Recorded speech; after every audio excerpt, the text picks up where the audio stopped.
Okay, so this is all that yes, thank you for reminding me. I am recording right now. So this is all the, topics that we are going to cover in the class today. So we'll get started with Agile. Actually, we'll get started with the definition of AUT, what AUT stands for, and why is it called AUT, and in what context and all that. Then we'll move on to the Agile testing methodology, and then I will make this an interactive session when we discuss different types of testing, and finally we'll conclude the session when I'll introduce you to the live project applications, give you a brief overview of it, and leave you all with today's assignment. So let's begin with AUT and what AUT stands for. AUT stands for Application Under Test. Now this is simple enough, right? Now we know that software at its core or in the back end or however you want to refer to it is basically code, pieces of code or lines of code that eventually perform a certain function. They accept a certain input and they generate a certain output. Now there are three environments, at least three environments in most software systems. So there's the development environment, the QA environment, and the production environment. So while the application is still the code, so when I say application, the software, it's still in the development environment. It is referred to as a code or a version or a build or something like that. Now it is while the unit testing or integration testing is going on, the application or the code, the software still does not get referred to as the AUT. It only gets called as the AUT when the build gets deployed to the QA environment and it is put to system test. So whether we are calling it the AUT build or whatever, or if we are calling it, the code or more specifically application under test in our context, we are all referring to the software system that we are either building or testing or moving it to production in one of these stages. But a software, when it is in the QA environment and undergoing testing, it is referred to as AUT or the application under test. But once it goes to the production environment, it's either a product or the final application app. So these are different ways to refer to the software while it is in different stages and undergoing different activities on it. So I see a question, what is SIT? SIT simply stands for System Integration Testing.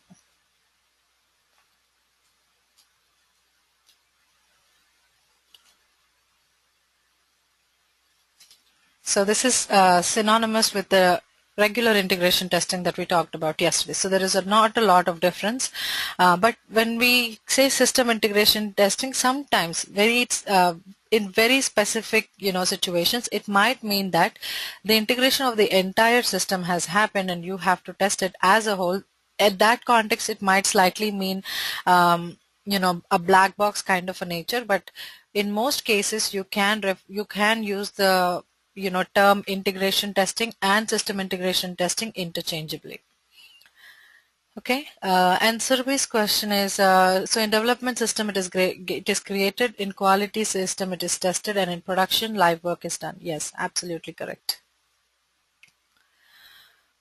Alright, so let's move on to the agile testing methodology, and if you have any other questions, feel free to let me know through the chat window or raise your hand and then we will move on to the next one. So SIT and UAT, see, yesterday we discussed that there is unit testing, integration, system, and UAT. So this is called the system integration test. So let's say if there are three modules in your application, A and B and C. So integration testing would mean you put together A and B or B and C. So even if you do it to partial amount of the system, not exactly the whole thing put together, that is still integration testing. But specifically system integration testing means you have actually integrated all the constituent elements and you're testing it. But this still happens in the development environment because it is still integration testing. So integration testing system integration testing is a slight variation on integration testing where all the modules are put together and you're testing it in a sort of a black box sort of a situation. So system integration testing is gray box in nature. Okay, so SIT is not the same as UAT, no. So are we going to discuss waterfall model today? Waterfall model is the model that we discussed on day one, SDLC model. On day one, when we discussed that the output of a one stage is the input for the next one, that itself is waterfall model today. Today we will, however, start with the discussion on the waterfall model by taking a look at what is really wrong with the waterfall model. So team, we have been discussing, waterfall model pretty much, on Monday and Tuesday. So do you, see that, there could be any pitfalls with it? Do you kind of, figure out that there's any shortcomings with the waterfall model? Anything that comes to your mind?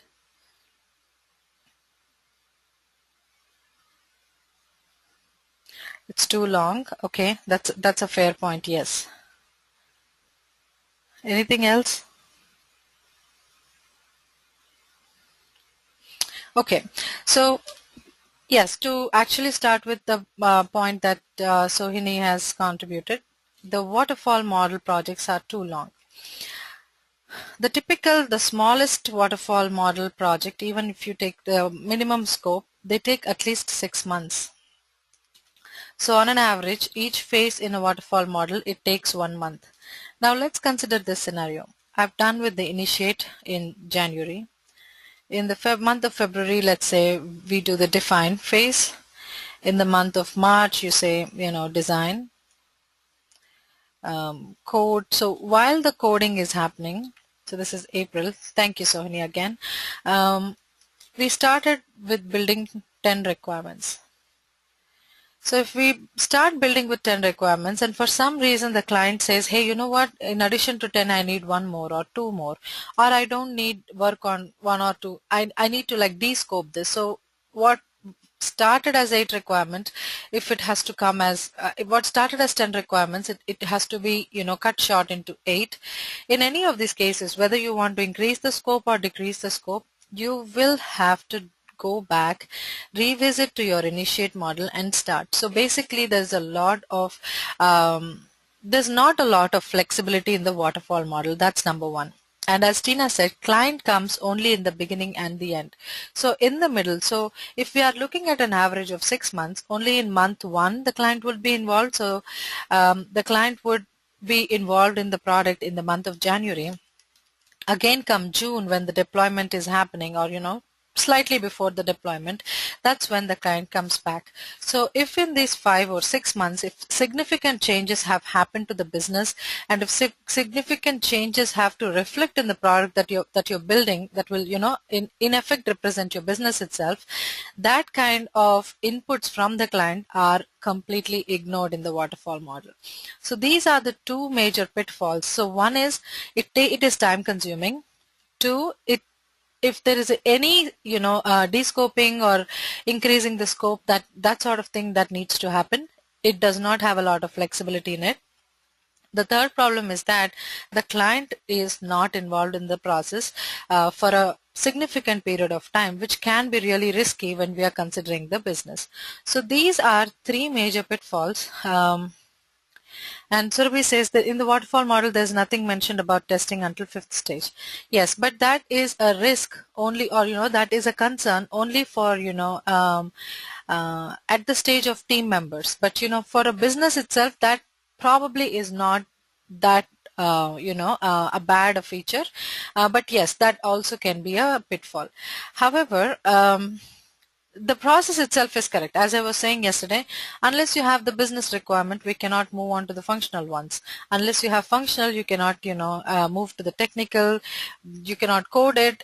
Unless you have the coded system, you won't be able to test it. So that way, waterfall is pretty solid, except that waterfall really emphasizes on the initiate stage has to be 100% done. Initiate phase has to be 100% done for you to start the define phase. So if let's say I have collected 10 requirements, if I have, one of them, one functional requirement, I have derived one technical requirement. So this kind of modular coding is not recommended in waterfall model. So if there are 10 requirements, you will have to go and prepare a 10 point FRD, then you have to do a 10 point TDD, then code all the things. So when you have to do a bulk of work, how do you make sure that team members know what is happening, and at the end of the phase you need to have or create a significant output? So let me give you an example, or try to explain that better. So in the waterfall model, in the initiate phase, only people who are involved are the business owner or the client and the business analyst. Of course, there's a PM involved, but since they don't do any work on the floor, the PM may or may not contribute a lot to the scope finalizing and things like that. So in the initiate phase, the business owner, business analyst, and the PM is involved. So if from this stage the communication has to go to the next one on what is the scope of the project, you need some sort of a documentational foundation, which is pretty much your BRD. And when you move on to the define phase, the people who are involved here are business analysts and the development team. So the decisions that these people make, if they have to be communicated, the QAs or who are the people in the next stage, QA teams are going to read the FRD, and then there is also going to be, data architects, DBAs and all that. So whatever decisions have been made in the define phase, if they have to move to the next phase, we again fall back on a document as, a mode or means for this to happen. So waterfall model places a lot of emphasis on very perfectly created documents. So it really relies totally on that document to actually communicate to the next step, to the next set of people on what happened in the previous stage. Now this is something that Agile model tries to solve, because people have to have continuous communication, and when they do have this continuous communication, to a certain extent, this documentation, it becomes unnecessary, and the time that it takes for you to create documents like this can be pretty large. And also, not everything can be, there is no phase where BO means business owner, so I'm talking about the client here. So yeah, so and also there is no means in the waterfall model where you can actually pick few of your requirements or pick a part of your scope and start working on it and then keep adding as you go. So the whole BRD has to be finalized before you move on to the define phase, and in the define phase the entire FRD has to be done before you move to the next phase. So these are some pitfalls of the waterfall model. And then Deepti says, but client gets daily updates in the waterfall model. They do. But you have to understand that clients most of the times don't understand the technicalities of things. So if the daily status of, let's say in the phase of development, if they say that, hey, I finished writing use cases and I'm drawing some flow charts on how to depict the flow of data, this probably does not make a lot of sense to the client. So the client knows that some technical work is happening, but the client has no way to validate whether the work that's happening is in line with their business decisions or not. So that kind of disconnect is very common in waterfall model.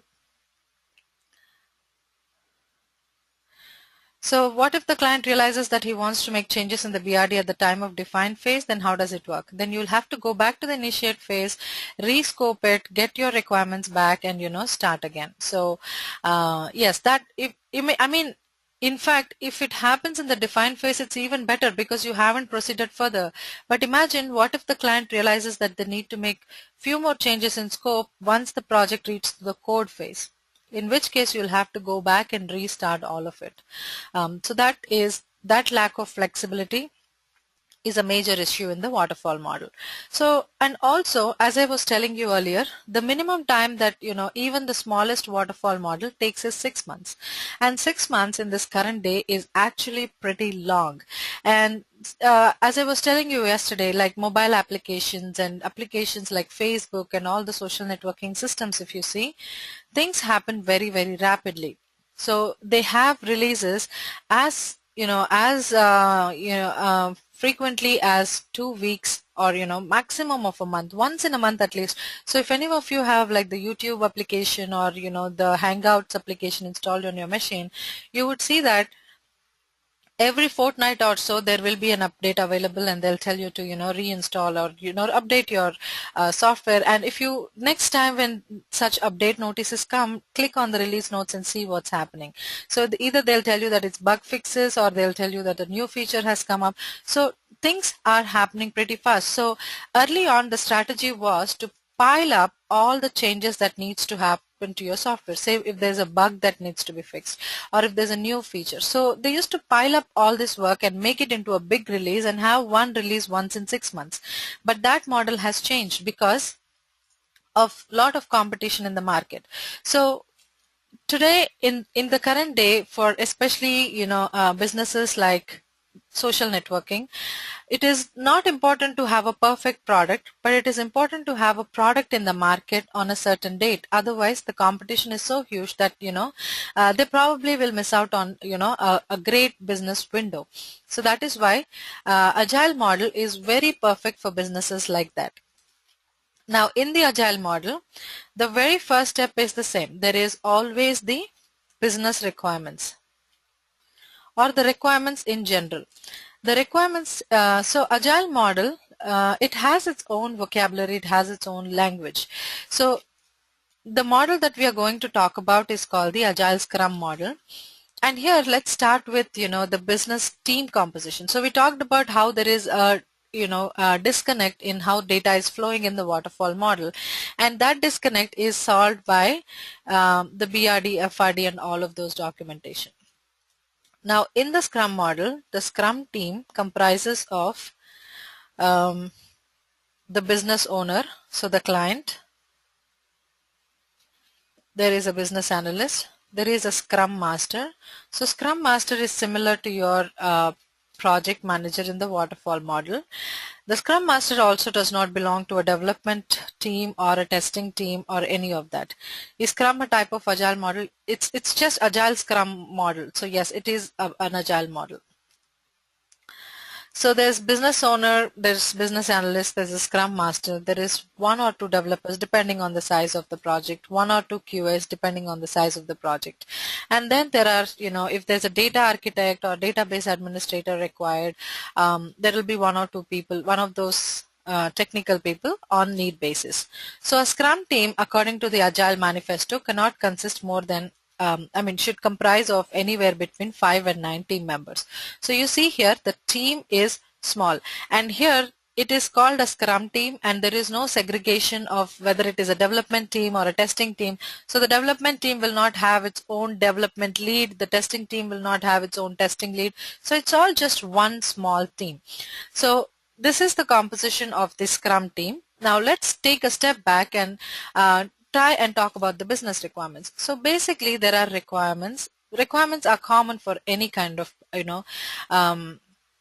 model that you follow, because basically the requirement will tell you how the software will implement the solution to the problem that the business owner or the client or whoever has come up with.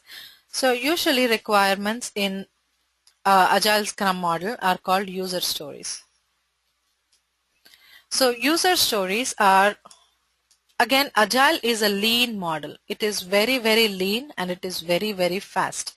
So when I say lean, it does not rely a lot on processes, and especially not on documentation.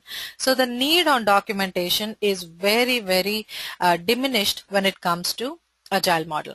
The reason why they do that is because if you have to write an FRD document, and as I was saying yesterday, sometimes the FRD documents are a few hundreds of pages, and when you have to actually document a few hundreds of pages, documentation has 3 steps basically.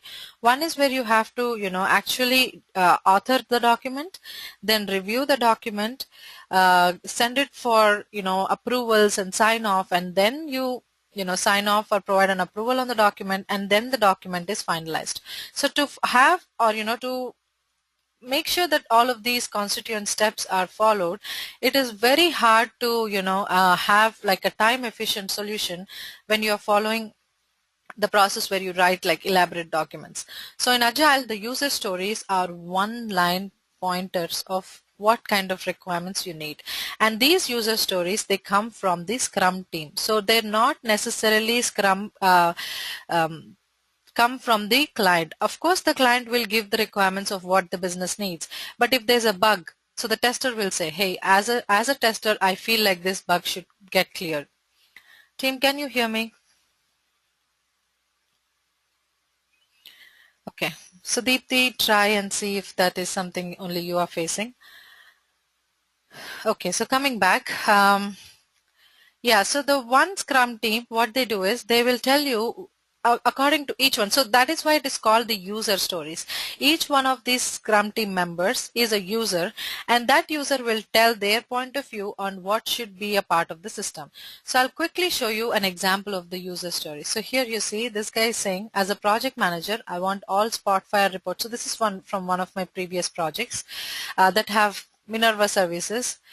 So they have to be available after FDS goes live. So this is a requirement that is put forth from the project manager. So this is this project manager's story. So here the requirements can come from the, as you can see, the reservoir engineers, they're coming from the change managers. So they can come from anyone in your Scrum team, including your business owner. So usually, a list of all of these user stories is maintained for the entire software, um, product, entire software or entire software product, and that is called the product backlog. So again, these are all specific words that are applicable to agile projects. So in the project backlog, you would maintain, so this is just, theme name is nothing but, the kind of different sections that we broke down where the requirements can come from, like the modules in an application. Every user story would have a unique ID. You will give like a title to your user story, and explain the user story. So this is how, as and when, anytime a certain new requirement has to be a part of your system, you just keep adding them to your product backlog. So this will contain all the requirements that have to be a part of this system. So you see, I'm scrolling really fast, sorry about that. But you see, the product backlog will have all the requirements that this software needs to have, or either now or in the near future. But as a pointer, where anytime anything strikes in your mind, all the users will access this product backlog. They'll go ahead and put their input or their user story in there, incorporated in there. So that is the very first step to it. So we have user stories.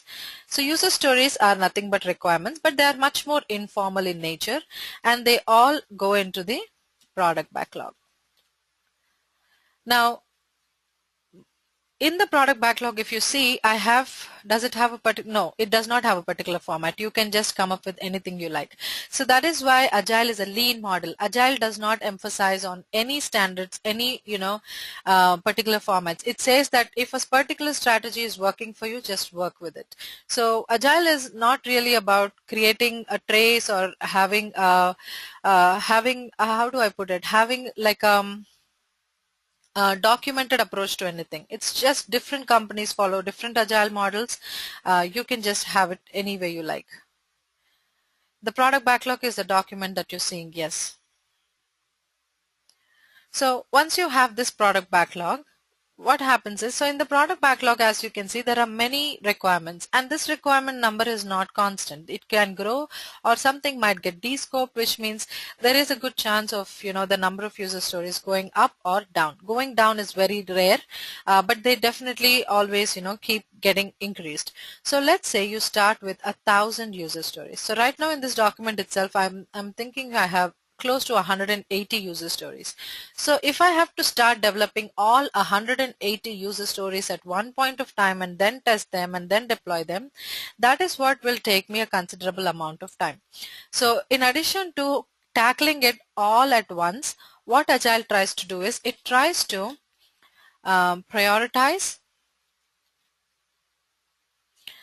all of these backlog stories. So the common method to prioritize in the Agile world is must have, could have, should have criteria. So there is not much to explain what each one of these means. So what happens is, in the product backlog, when a user creates a user story, they are going to set the, let me see, yeah, they're going to set the must have, could have, should have, will not have criteria. So when I write the user story, I will, give the appropriate indication of what I think is appropriate for my user story. Sorry about that, team. So I'll just prioritize based on the must have, could have, should have criteria. So right now, when I prioritize based on this criteria, I know that out of this 100, 10 of the requirements are must have. So what I would now do is I would start a sprint. Sprint in simple words is a cycle, and in this sprint I would only have these 10 prioritized requirements as my scope. And who decides that these are prioritized? These priorities are set by the Scrum team, and which includes all the team members in addition to the business owner or the client. So no matter what kind of decisions we make, since the client is involved, they are going to validate whether or not the requirements that we picked for a particular sprint to go out currently are in line with their business requirements or not. So this will reduce the risk of we building a software that is not fit for use by the business owner. So when the sprint begins, you will take only a part of your product backlog and create your own sprint backlog. So sprint backlog is again a list of user stories, but these user stories are specific to the ones that are going out in this particular sprint. And sprints, again according to the Agile Manifesto, would last anywhere between 2 to 6 weeks time. So anything that is prioritized and all that you can achieve in this 2 to 6 weeks time is considered into a sprint. Okay, are you all with me so far, team? Everything's making sense? Okay,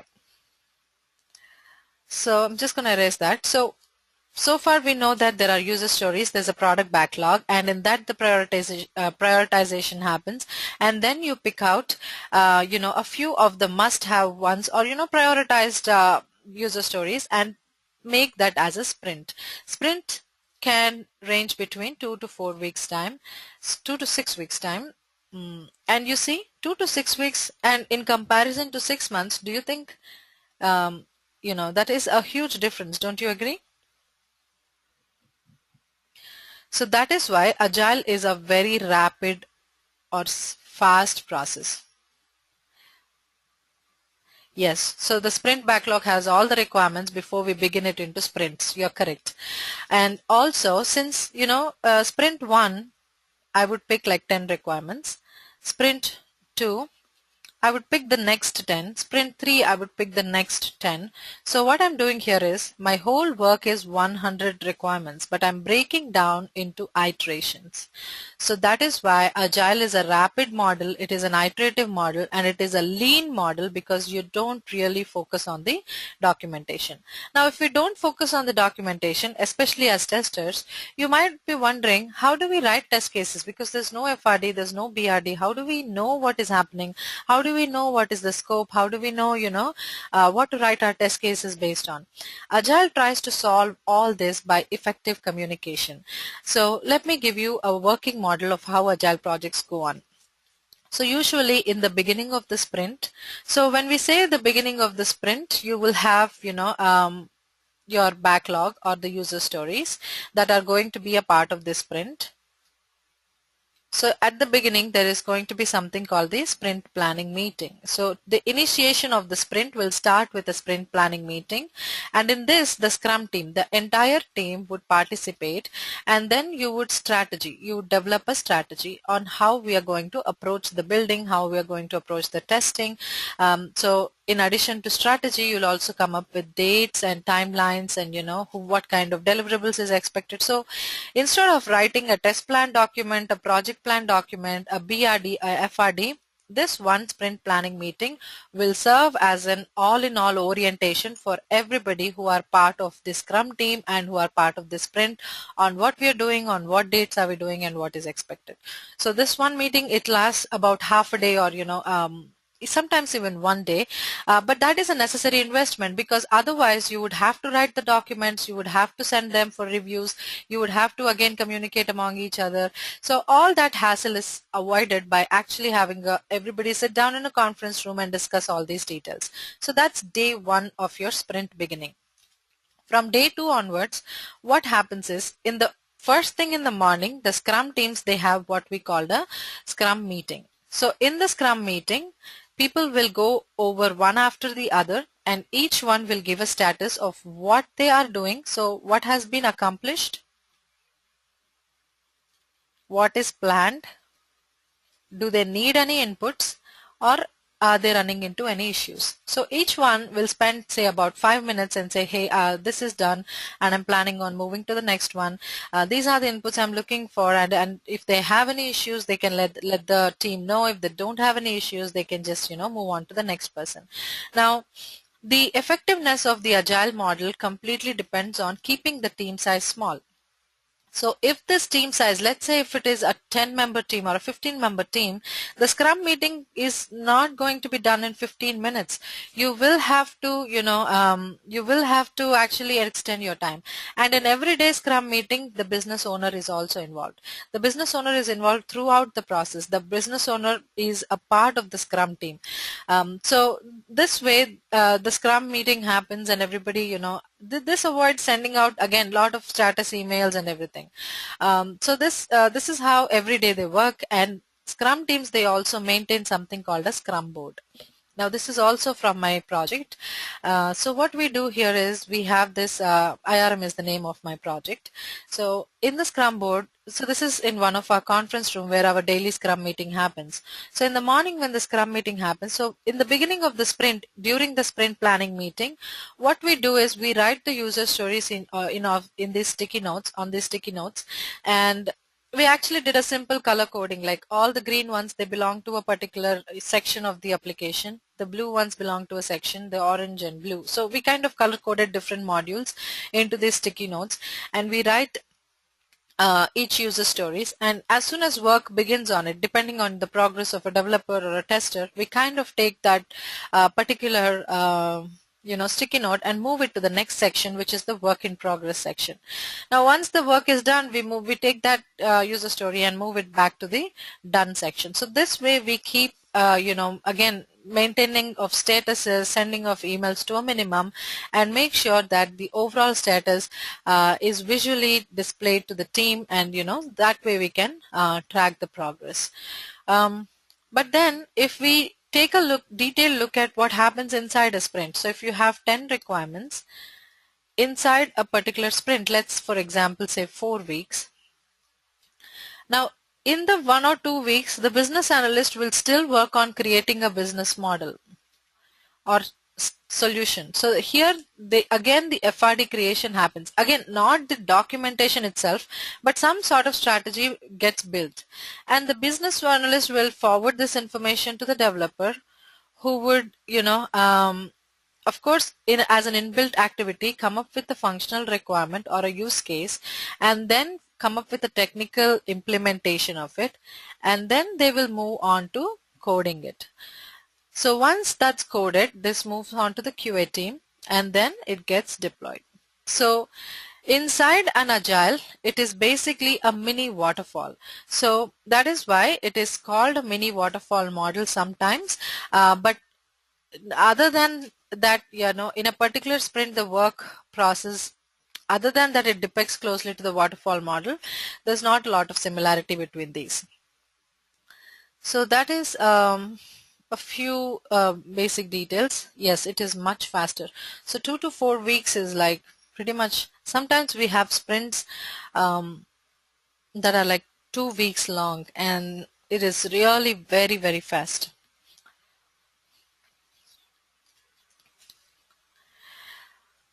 So let's say when we are in the process of prioritizing, that will be according to project. That will be according to project, yes, and also the business goals. So for example, if the business has a goal that they have to, like, this is true for social networking sites, especially sites like Facebook and Google. They are into huge competition from their peers, so they want to implement a certain functionality really, really fast before anybody else does, because eventually everybody is going to. So that is why in projects like that it will be really fast, and yes, BO will be involved throughout the process. let me, I see your question, Tina. Is it tedious? We'll come to that in a minute.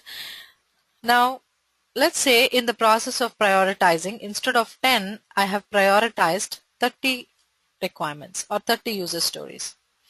So in that case, what do you think will happen, team? I have 30 user stories. So this is pretty much thrice the amount of work that I anticipated. So do you think I will still keep the 2 to 4 week cycle and increase the 5% team times 3?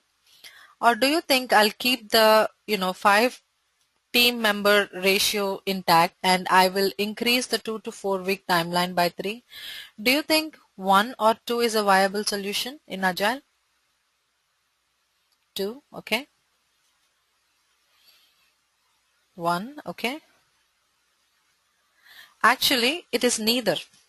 According to the Agile Manifesto, you will only be successful in an Agile world if you keep the team size small, because the communication is not going to be as smoother if you have a larger team. On the other hand, if you are moving the 2 to 6 weeks timeline, so let's say the project 10 requirements is going to take you 6 weeks. So if you multiply that by 3, you're again looking at 4.5 or 5 months. That also is against the Agile principle. So neither of them is a viable solution. So in that case, what would happen is you would have 3 sprint teams, each one of them handling 10 requirements. So sprint 1, 2, and 3 teams will have 10 requirements, and each one will be doing 2 to 4 weeks timeline, and each team will comprise of 5 to 9 team members. So when there are too many requirements that have to go, you will have to break it down into multiple sprints. That might happen in parallel. So that is the kind of managerial, decisions that management will take. But if you are going to follow the Agile method, and if you want to be really successful, the and then everything, yes. So they split them into different sprints and they put everything together at the end. Yes. Or sometimes, they don't even have to put together. Each sprint requirements will go as their independent, releases into the production. So basically all the code that gets developed in each individual sprint, that has to be merged with your, source code. So that anyways happens. So yeah. Whether or not these 3 sprints will get merged, that is dependent on the functionality, but each one of these will be merged with, the main source code. That is going to happen.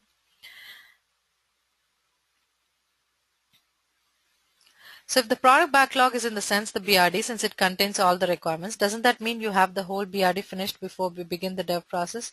And that goes against the Agile philosophy.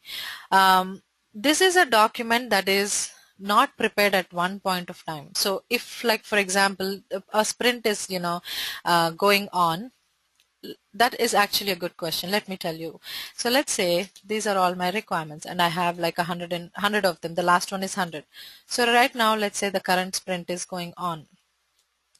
This one is inclusive of 10 requirements. While the sprint is in progress, let's say it's day 3 of the sprint, I come up with a new requirement. I'll just go add it here and put it as a priority high.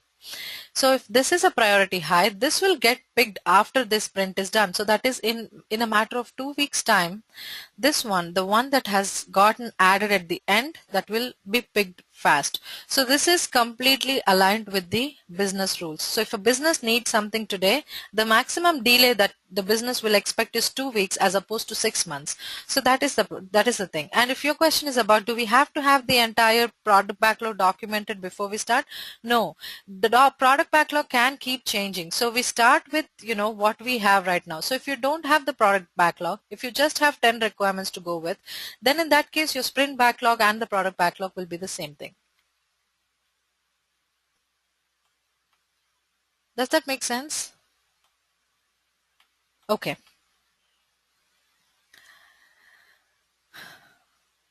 All right. And also Agile, I still have Tina's question to answer. Is it tedious? Yes, it will keep getting incremented according to the expectations, and if the last added requirement is the one that needs to go first, that can be easily, done. all maximum delay is probably you will have to wait until the current sprint is over, which will maybe be done in a month's time. So that's not, that is why Agile is very, very strictly oriented towards what the business needs, not exactly on, what documentation is created and all that. So mostly Agile projects will not, when, they go for external audits, they might not have the CMMI standards, or they might not have, the Six Sigma standards again. I mean, those standards will have to catch up with the Agile. Because Agile in most situations is working, and as I mentioned yesterday, this is a survey conducted by HP, and 85% of the projects are migrating to Agile model. Although there are lots of operational issues, and there's a lot of philosophy changes happening in organizations, but this is a change that is pretty much happening very, very fast. Um, does it mean that the they may be or may not be? So Sohini's question is, does it mean the three sprints are independent of each other in terms of function? It may be or may not be. Sometimes they might be the same function, sometimes they might be different. So it depends on the application.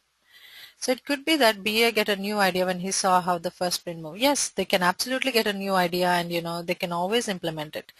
So Agile is very flexible since it does not follow a certain, rule book, except that, keep the team sizes small and keep the sprint duration short. And the other thing about Agile is Agile really focuses on people versus process. Now, what does this mean? What this really means is that, see, when you have like a BRD documentation process, so even if you did not understand the scope of the project, so let's say BA is understanding the scope of the project. So in his first attempt, if the BA did not understand, they can actually create a draft of a document, send it to the client, and ask for the confirmation. Did I get everything right or not?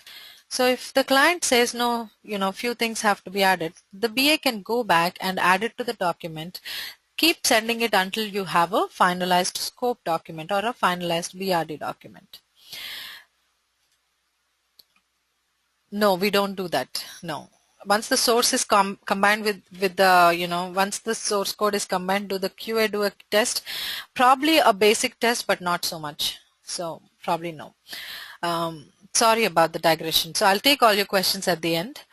But yeah, when you have a business requirement document, or when you have a process in place, there's a lot of leverage on, there's a lot of flexibility, there's a lot of scope, there's a certain extent of cushion that you can use in order to make mistakes and fall back on the process and perfect yourself in the area. But let's say in the Agile model, the initial requirement is not understood right by the developer. If the business analyst has put forth a business requirement and the development team member has not understood it very well, so in that case, do you think there is a mechanism, there's a process to fall back on, in fact even document to fall back on? It does not exist that way. So in Agile, it is very, very critical that people be very efficient. So for few of the team members, Agile can seem extremely stressful because it is really fast and things have a detrimental effect. So if you have misinterpreted a requirement, if you have misbuilt it, if you have, if things did not work out well, that's going to be really, really bad for you. Of course, you can fix it in the next sprint, but the problem is, the entire intention of Agile is to keep things faster. But if you are having to rework on something, that kind of defeats the purpose. So in an Agile environment, people have to be extremely self-driven. They have to be accountable for themselves. They have to know effective communication, because otherwise you're blocking the person who is next to go. So we do not have the luxury to sit down, write a document and send it to them.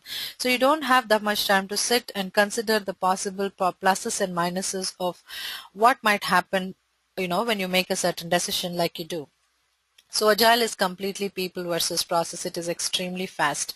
And also Agile also recommends that as much as possible, this 5 to 9 team members, they sit in the same location. Again, this is not possible in an IT environment because there's a lot of outsourcing. There are people working from all around the globe. So the 5 to 9 team members, Agile says that it is very, very beneficial for the team if the entire team sits in the same location, preferably in a conference room sort of an environment, and works together. So that is also a guideline that is put forth by the Agile. So yes, Agile can be extremely stressful. Agile can be extremely fast paced and everything. But on the other hand, there are a lot of professionals who don't enjoy documentation, who don't like to write a lot of business requirement documents and functional requirement documents. And this is especially true of developers, because I hear a lot of developers complain that instead of developing, I'm actually writing so much about it that I kind of miss the creativity that comes from spontaneously going ahead and writing the code. So for those of that kind of people who don't really enjoy, waterfall, the kind of elaborate documentation, Agile is a really, really good method. But again, everybody has to be responsible for themselves, self-driven, accountable, all of those things. And also recently, few companies have realized that not having any documentation at all is kind of slightly risky. So that is why they kind of take a middle way, so they create minimum documentation. So for example, like you're seeing here, this minimum, product backlog. And for testers also, we create minimum documentation like test scenarios, because otherwise testing, I mean, of course, development, even if they don't write a BRD and FRD, they have the product, they have the software that they built to show for what they did. But with testers, we have nothing to show because we don't build anything. We only test. And if we don't get defects, it will look like we didn't test at all. So that is why for testers, it is important to have some sort of documentational foundation. Not just to show people, but also for us to verify what we have tested and what we haven't, and whether or not what we thought it should be like is correct or not. So that is why a minimum documentation strategy is followed. And I'll talk about more on what is minimum documentation for testers going forward. I see some very valid questions here, so let me take that at the end. So Patricia's question was, what happens if a new idea comes up at the end? They can just add it to the backlog, reprioritize, and pick it up in the next sprint. So it will just be a slight lag there. Once the source code is combined, the QA tests again, maybe or may not be, depending on the processes that they have in the organization established. There will be a little amount of testing, definitely. Smoke testing will definitely happen. Sanity testing will definitely happen. But in-depth testing of the features may be or may not be, depending on time again.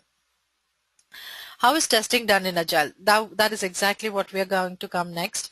And what about the quality of the product? Now, I will actually, pass this back on to you. Do you think YouTube is an inferior quality product?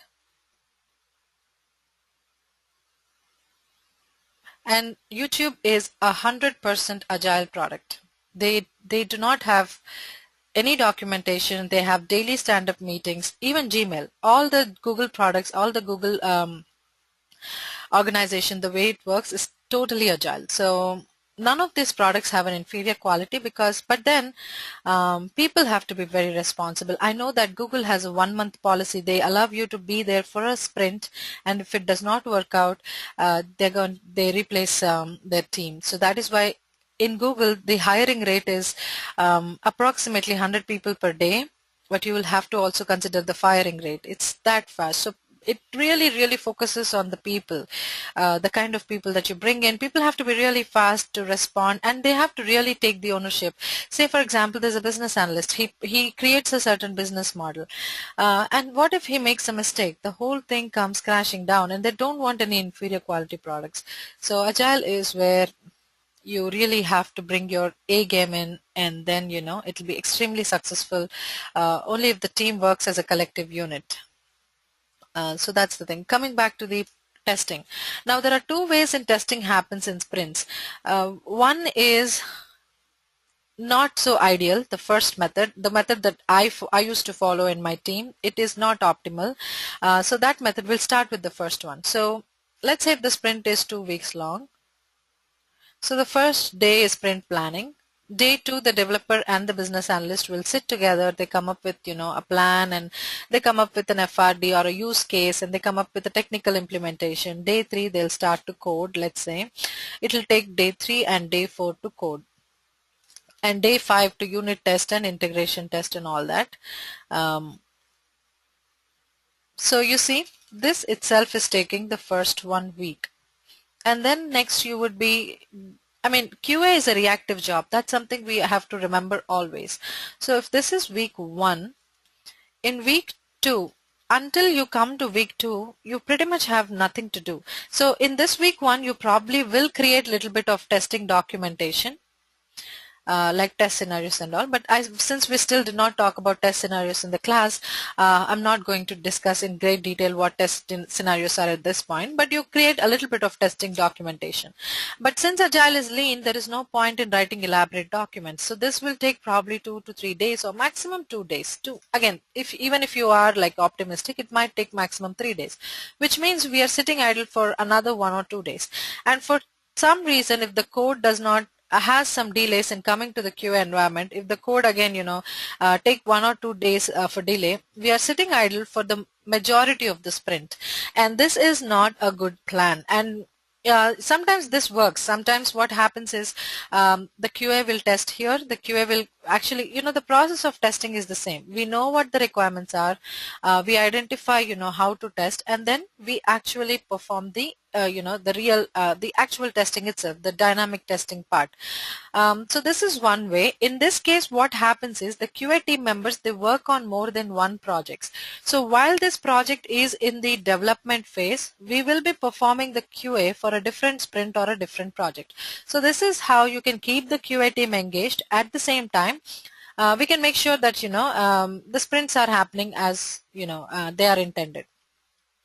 But still, there is a lot of management decisions going on. There's a lot of coordination that needs to go on for this sort of a working model to work successfully. So is this model clear, team? Okay, so since this is extremely cumbersome in order to, schedule and coordinate and all that, we came up with the best practice that we used to follow in our team, which is 1 sprint lag for testing. So this sprint completely was a development sprint. So the testing team, the Scrum team and everybody will still be the same. The testing team will still attend all the sprint 1 meetings. Everything is still the same, except that while the development moves to sprint 2, that is when we used to do testing sprint 1. So in this case, this testing sprint was just a week long. The development sprint, even if it was 2 weeks, or in some cases, the development was just 1 week, and we broke it down into a sprint and a development sprint and a QA sprint. So we kind of lagged it, 1 sprint. So while the sprint 3 was happening, we used to test sprint 2. This way we are not shuffling between multiple projects. We are concentrating on 1 sprint at a time, and we are we are not sitting idle. We have some sort of work going on, and there's that isolation of development, testing, environment-wise and all that. This is something that worked really well. So this is a best practice we even submitted to the Agile Manifesto, and this is what I recommend whenever companies are trying to move to the Agile model. This is a method that I highly recommend, and this is something that has been implemented and has seen a great success.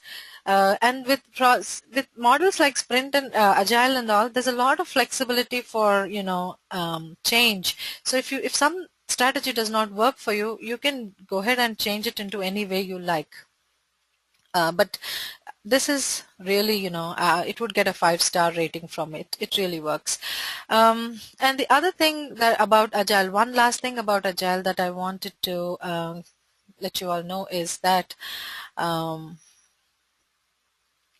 in the Agile projects,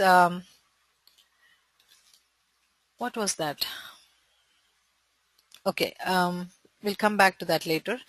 Usually in the Agile projects, there is tools, lots of tools used. Why are different sprints created? Sprints are nothing but, one iteration. So you just break down, those sprints and you can go ahead. So sprints are nothing but an iteration. So if you have like a whole set of user stories that you want to develop, you'll just pick few of them and start a sprint.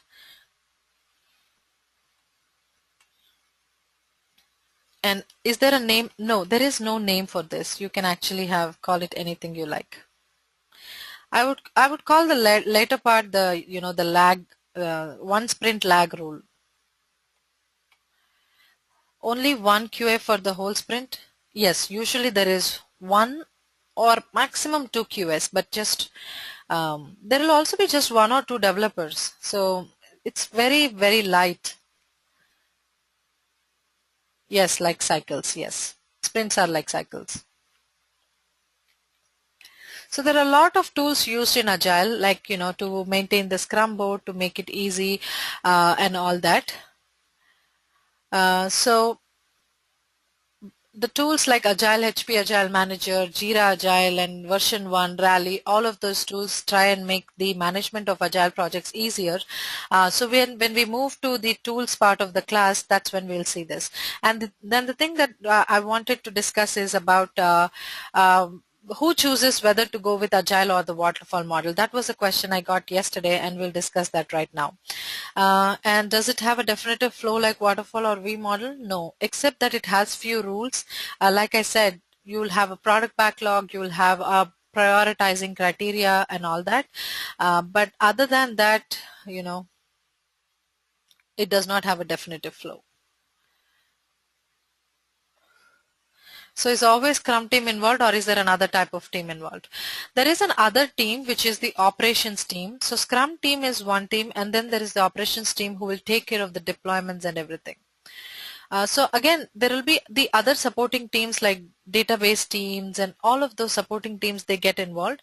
So if there's a database administrator, this person may or may not be a part of Scrum team, but operations team is usually separate from the Scrum team. So these are the people who take care of all the environment maintenances, pushing the code, merging the code, all of that is something the operations team will do. So Scrum is basically the beginning. The Scrum meeting is basically the beginning of every day. The sprint planning is the beginning of every sprint. Scrum is just the name that people use to describe this model of working with Agile. And Scrum comes from, I think, rugby. I'm not very good with sports, where everybody comes together and for a huddle sort of a thing. So yeah. It's a similar thing. So team comes together, discusses a strategy, and just goes wild and does their own thing.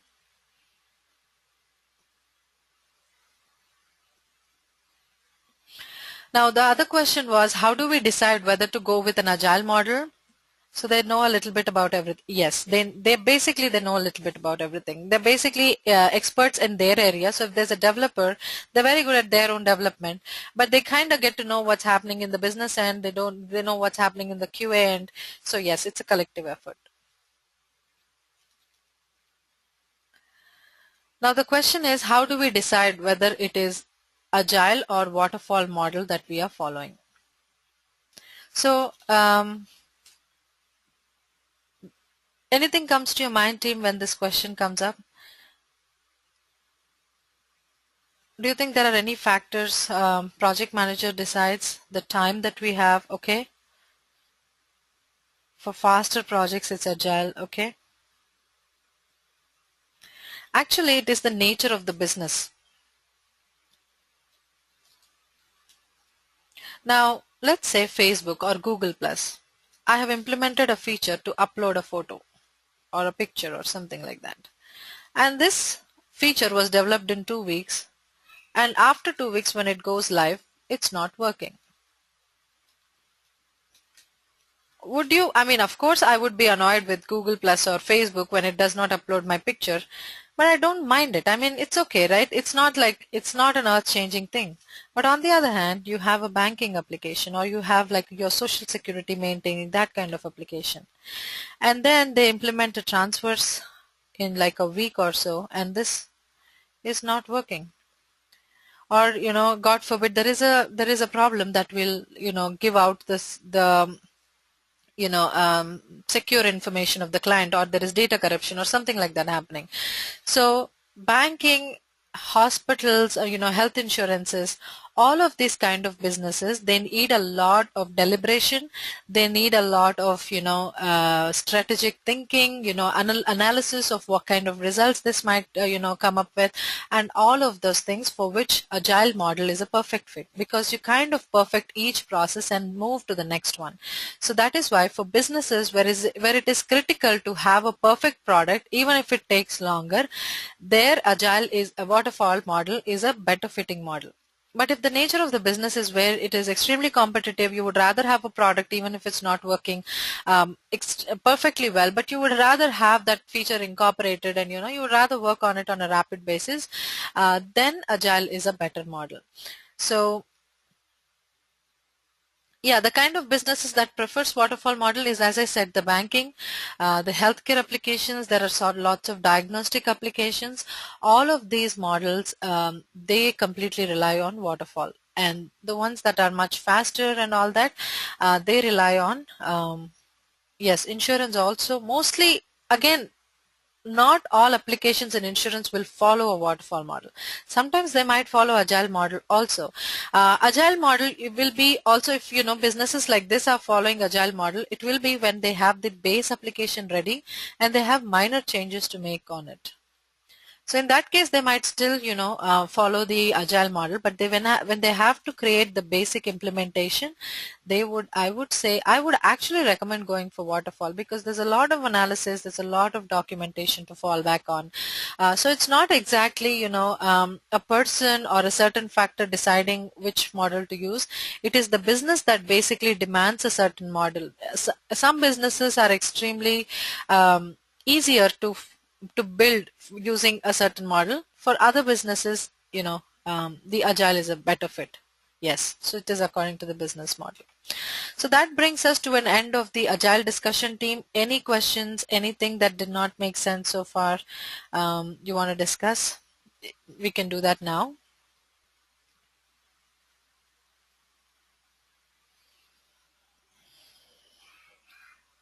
All right, so if there's nothing else, we'll move on to the next part, which is the defining of the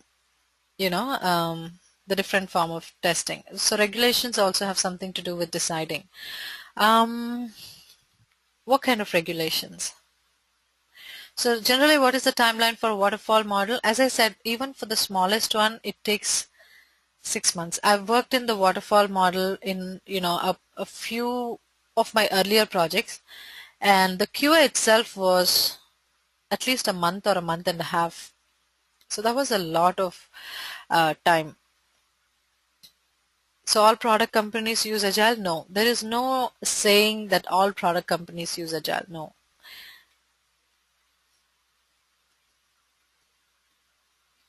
So that kind of generalization, probably not, but they may or may not. And actually, all businesses are trying to adapt Agile.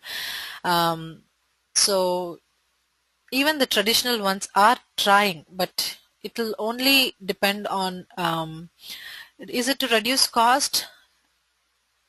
In a way, yes. Um, it's also to reduce some sort of overhead on the company. It's a lot of documentation and all that. That is quite slightly difficult. And who determines the model to be used? It is most of the decisions that happen in the IT are collective decisions. So not one person. The management, the team, the client, everybody, contributes their thoughts, comes up with a model that probably will work best for them. So yeah, and then the other question, if does Agile reduce cost? It may or may not be. No, I don't see a significant reduction in cost. So no, because at the end of the day, whether you're doing it in pieces or whether you're doing it all at once, you're still working on those 100 requirements. It's just that you're doing it, iteratively in the Agile model, and you're doing it all at once in the waterfall model. And come to think of it, Agile might be slightly costlier because you have to tweak the code that many times, make the installations that many times. So Agile might be slightly more expensive. So no, Agile does not reduce the cost significantly, at least not. No.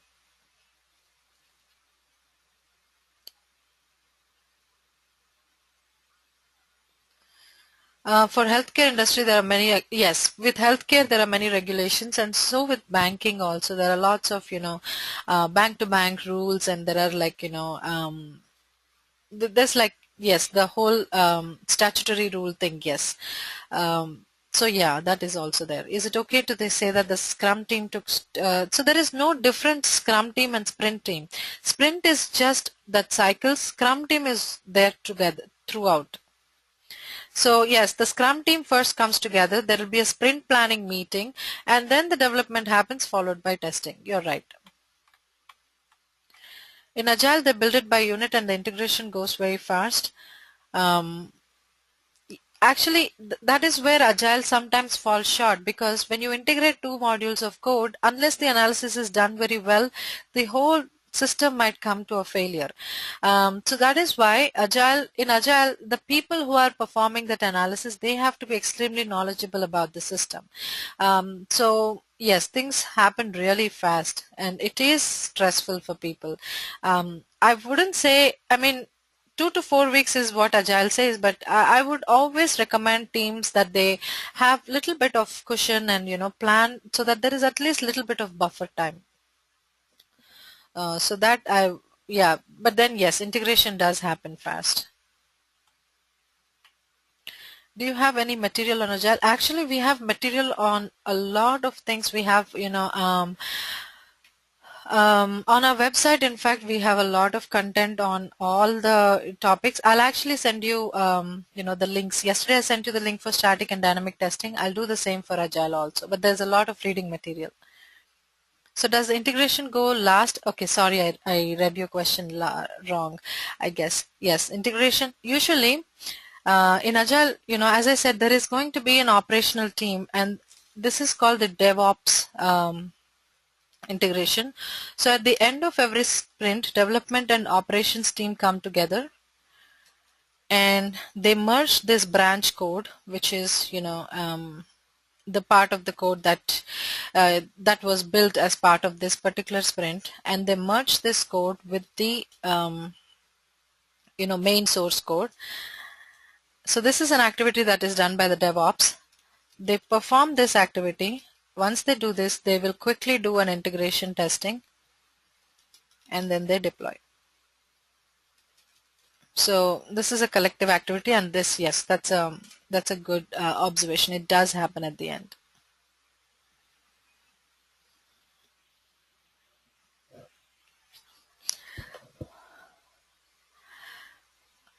Okay, I'm just going to move on to the different types of testing, section. If there's anything else, just let me know. I mean, so far we know there's unit testing, integration. So while I'm listing out, you give me the names of testing types that you want me to define. System testing and UAT testing. There's also white box testing and black box testing.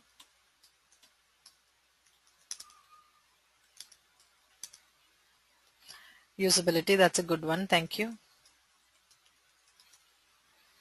We also talked about what system testing is. No, smoke testing is, sanity testing is, and we also talked about what functional and non-functional testing is.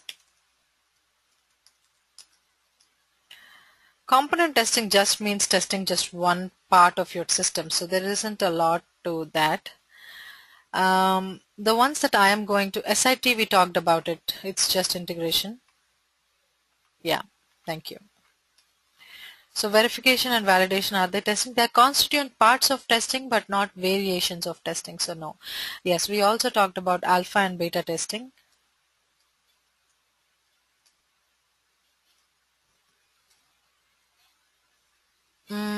Boundary testing is also, boundary value analysis is a method of testing. So it's not a testing type. We'll deal with that when we come to that, but no, it's not a testing type. So we have performance testing. Static testing is verification, also a variation of testing. So before we go any further, let me take Emilio's question. What if developed units of different sprints are related as to required integration testing? how do you do this kind of integration testing? So before even the sprint is planned, that kind of analysis goes in. So, you kind of analyze, what units are you developing, and is it going to be compatible with the existing source code or not? If it is not, compatible, and if it takes a lot of time, it takes a lot of effort, either a bigger sprint is planned, or you probably will defer it to a time where the missing parts will come into your code, and then reprioritize them. So this is the kind of flexibility that Agile allows.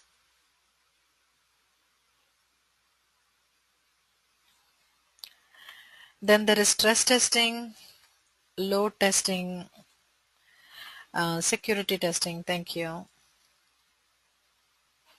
Yes, usability, performance are all non-functional.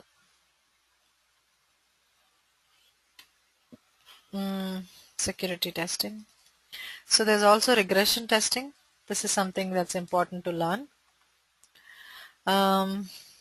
Retesting, regression testing, yes, we will deal with retesting also. So this is what we'll start with, and if in the meantime I get any others, I'll take it up. So the others, acceptance is similar to UAT, so it's the same thing. Reliability testing, okay. There's accessibility testing. Reliability testing, we'll see about that. All right, so let me start with usability testing. Now, usability testing, it's probably one of my favorite forms of testing because it is extremely intuitive, and you're trying to, make certain guesses or make certain educated decisions on whether or not a certain software is going to be usable or not.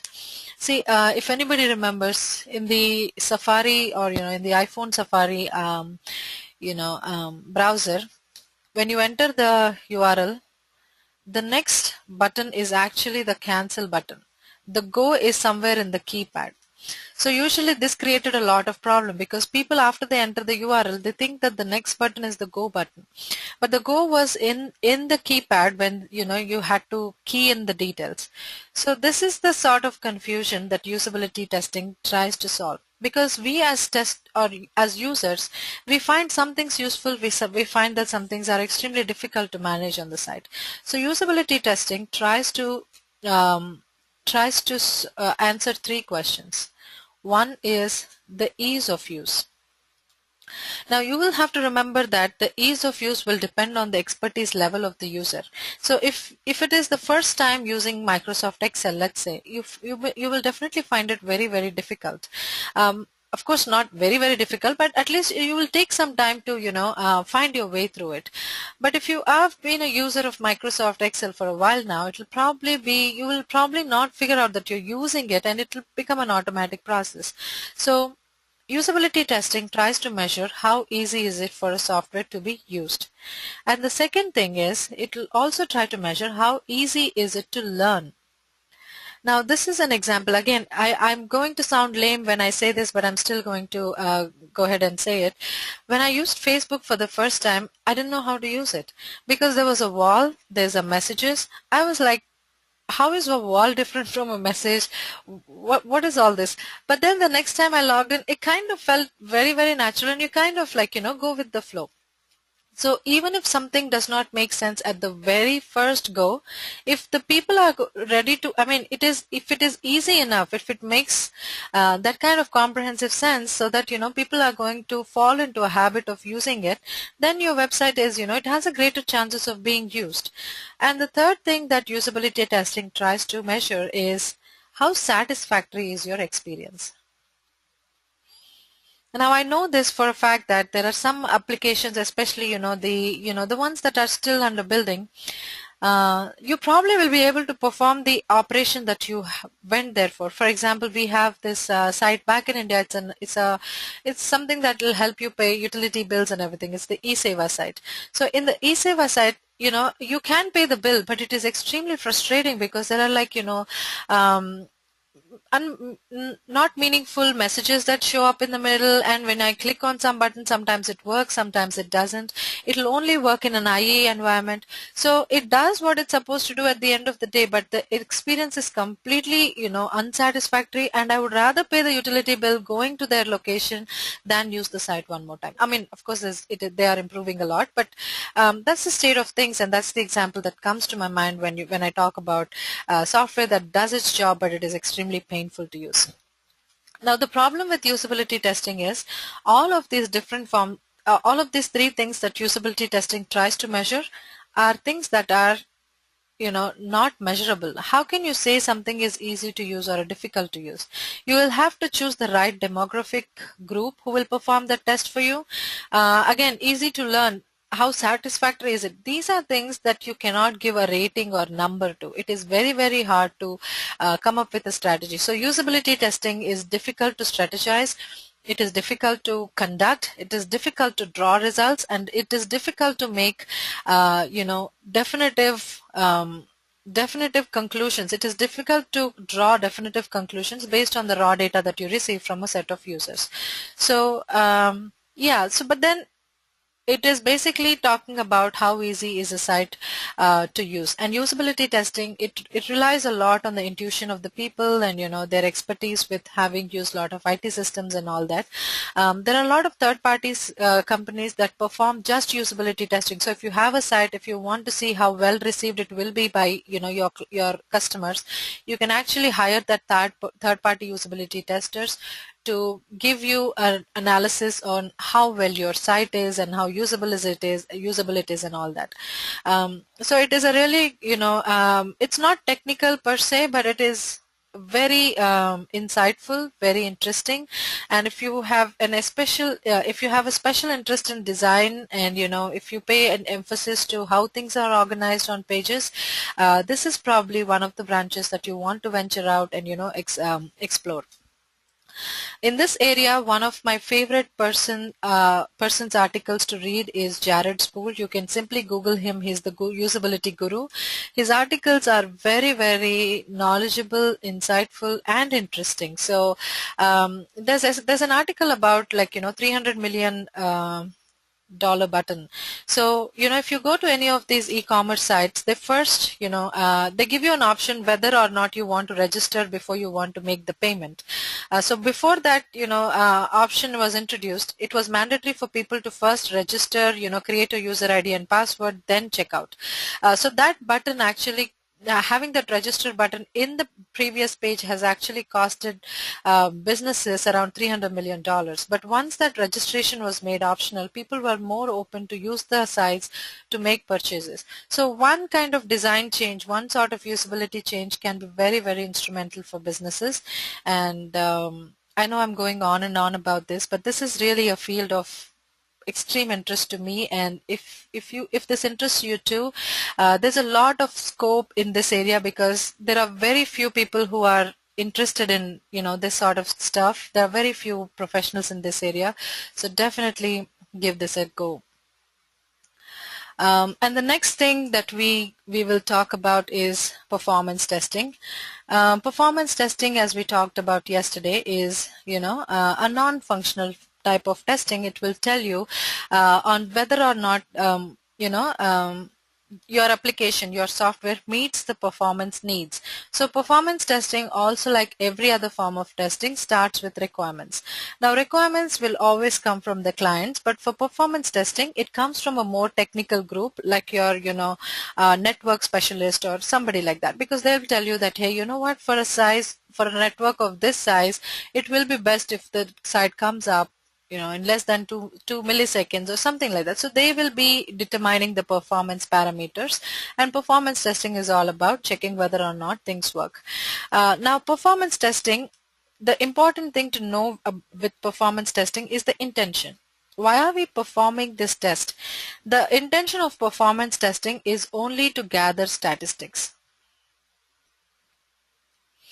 So for a site like Facebook or YouTube or anything like that, where the traffic is really large, you probably want to know how the site will behave for different levels of load, correct? So For example, in when I'm testing Facebook, I probably will check with 10 concurrent users, and then I'll check with 20 concurrent users, 30, 40, so on until say a million, concurrent users, right? And with each of this, at each of this, user load, what I would try to, record is the response time of the site, and also, how much network is it consuming.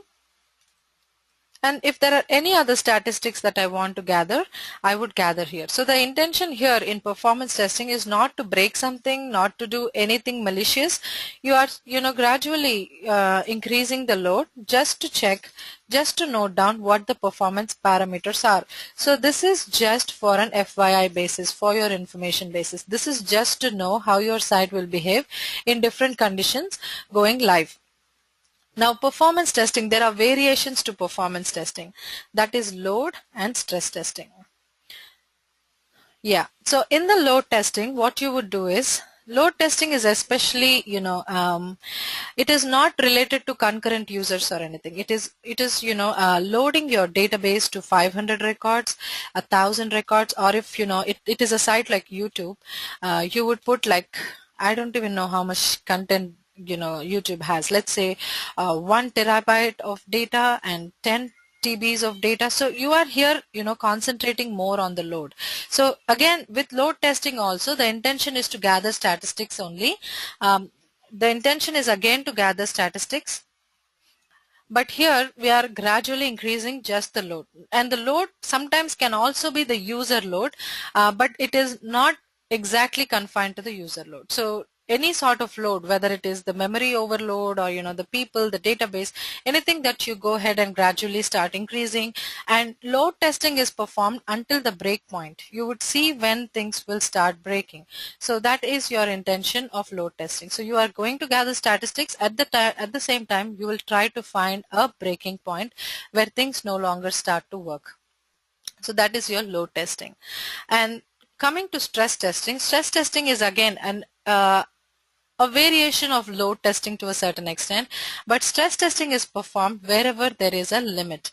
And stress testing tries to, it does not try to exploit the limit, but it tries to reach the limit. So what I mean to say is, if there is a field on your web page, let's say for example, and this field takes 5 characters. The limit is it can take maximum of 5 characters. So that's 5 characters is a limit there.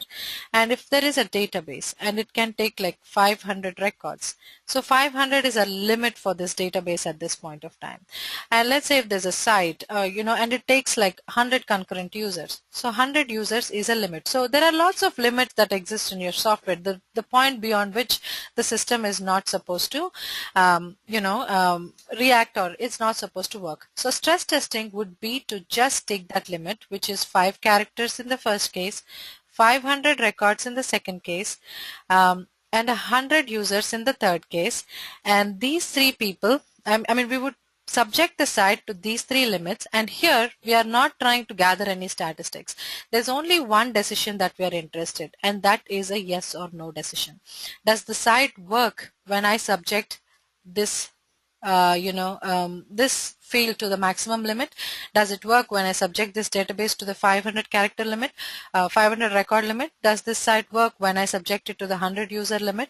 Yes or no is the answer that we are looking for. So stress testing is subjecting the entity to the limit and checking whether it is working or not. Now, how is it different from scalability? Scalability would be different if you try to expose it more than 500. So if you tested it for 501 and it did not work, that is the expectation that it should be scalable. But stress testing is to just determine that. Now, stress testing is, think about it. When you say you're stressed, when would you say you're stressed? When you're handling the maximum load that you can. So the maximum load that the database of 500 record limit that it can hold is 500 records, correct? So when I subject it to all 500 records, which is its maximum load point, the system is, stressed. So the I mean, the principle behind the stress testing is that if it works in a way, in a certain way for one record, it will try to work, it should work in the exact same way for 500 records also. So there should not be any diminishing in the performance, or there should not be any variation in the performance, um, as long as the limit is still, satisfied. So stressing is all about subjecting your entity to its maximum limit and determining whether it is working or not. It should. That's the and it's not different, and it is different from scalability because you're not expecting it to work anything beyond the limit.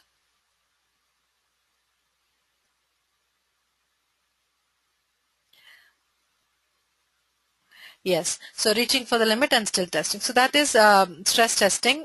So there's stress testing, load testing, and performance testing, all basically, pretty much slight variations of each other.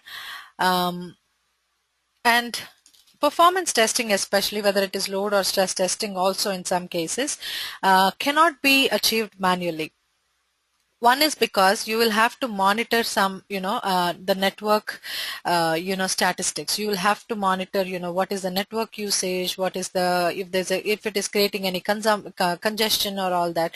So when you are trying to monitor all that, you really need monitoring tools. So that is something that you will have to do with the help of an automated software. So usually performance testing cannot be achieved manually alone.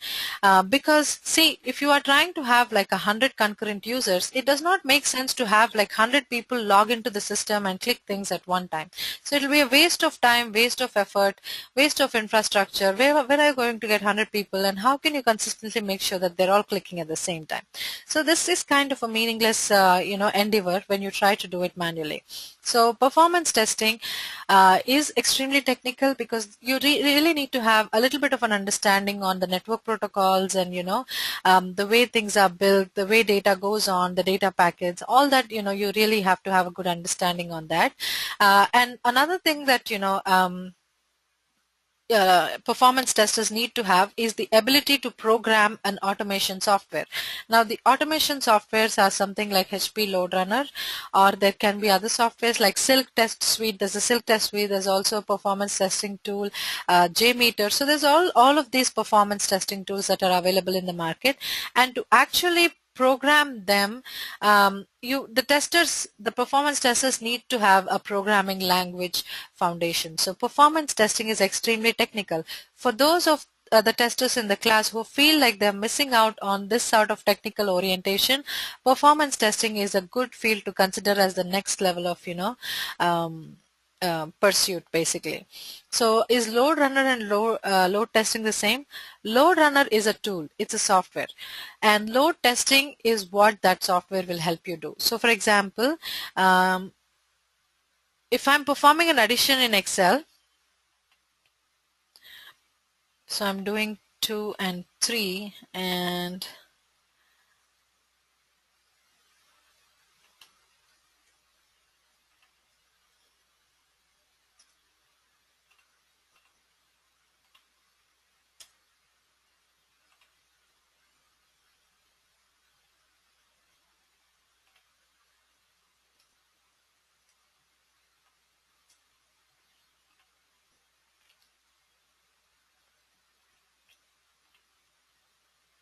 okay, anyways, um,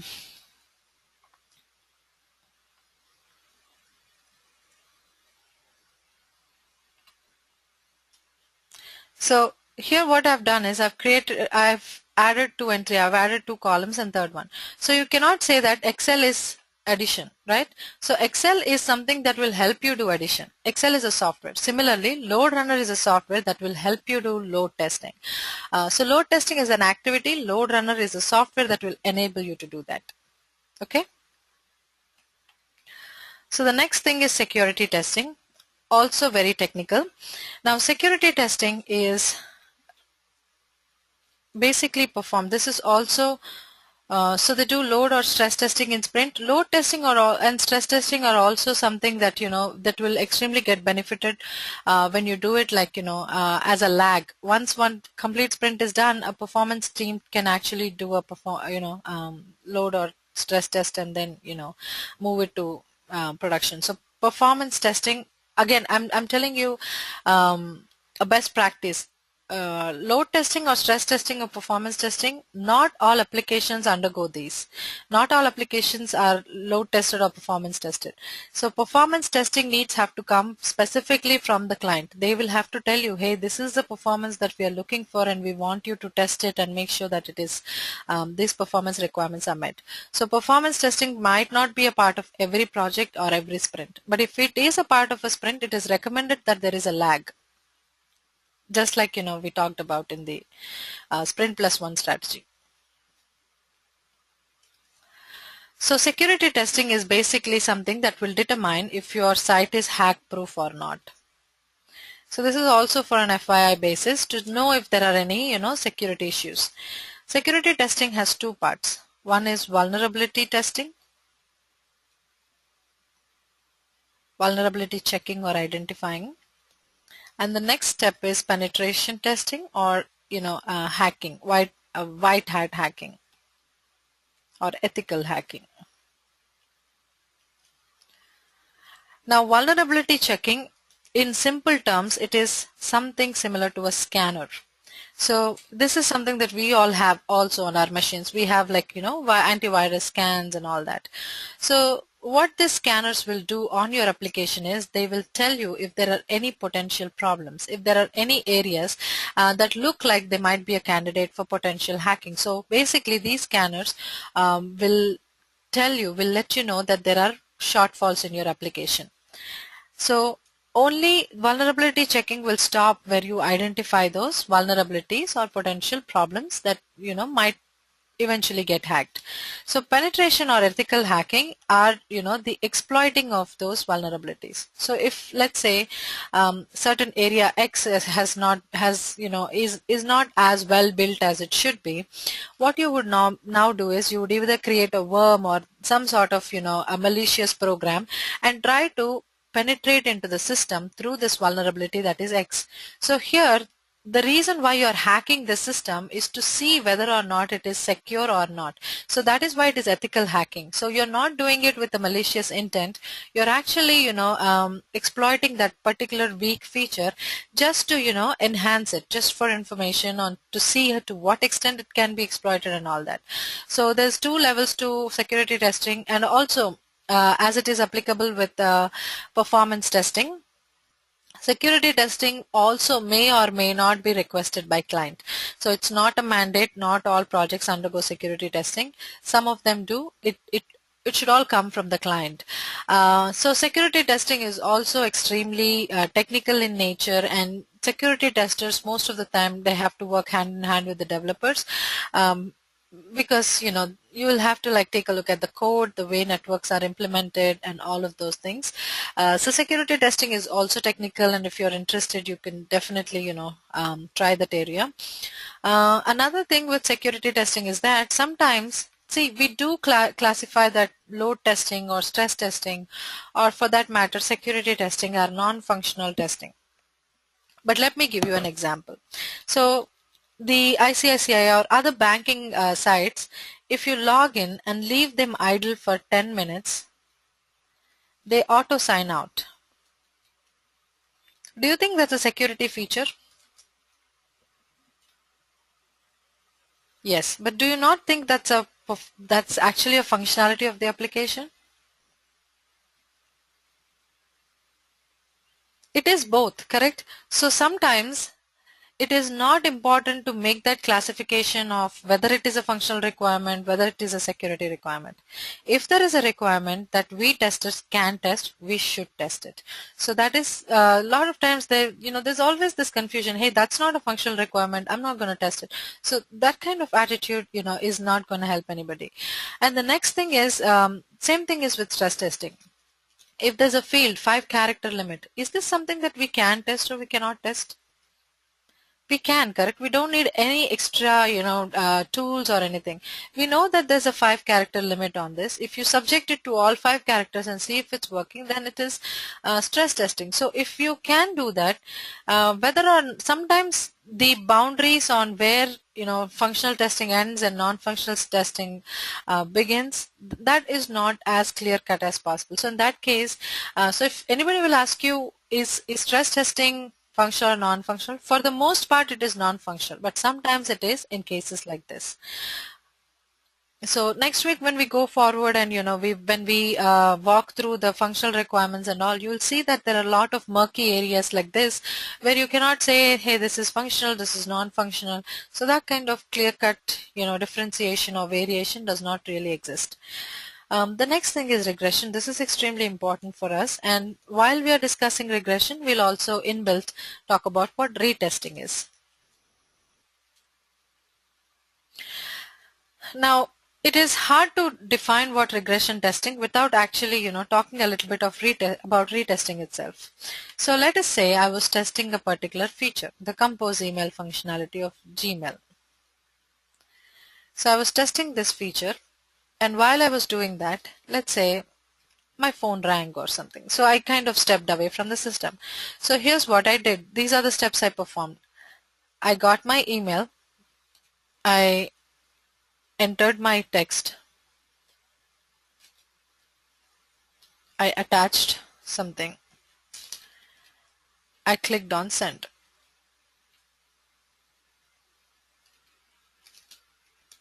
And as soon as I clicked on send, I did not check the result. Because my phone rang, I had to just step away from the system. I did not check the result. I did not see if there were any notification message. I did not see how long it took for all the attachments to get uploaded and then, for my file, for my email to get eventually sent. So I did not check all of these. By the time I came, my account signed out and I had to re-log in, and I couldn't make a comprehensive sense of what the result is. So in that case, what will I do? I will perform this test one more time. So I will repeat this test one more time. So what am I doing here? I'm retesting. So retesting is basically when you are repeating your test another time for whatever reason it might be. Whether you want to get much clearer results, or whether you want to just look at something that you missed in the previous round. For whatever reason, if you're performing a particular test more than once, that is just retesting. Now regression is also retesting, but it is a special form of retesting. Now regression testing is retesting that is performed, so it differs in two areas, when and why. Regression testing is performed whenever there is a change to the code. Now, when can there be a change to the code? When a particular bug is fixed. So when a bug is fixed, the code has to change, correct? Or when a new release is added, or any kind of, anything, when a new release is added, removed, or an existing release has been changed, existing function has been changed, or a bug has been fixed. For whatever, any of these reasons, if the code changes, then you would repeat or retest the functionality. The intention is to make sure that the change did not accidentally break anything that surrounds the functionality. So let me give you an example. Let's say if there's a module A that interacts with module B and B interacts with module C.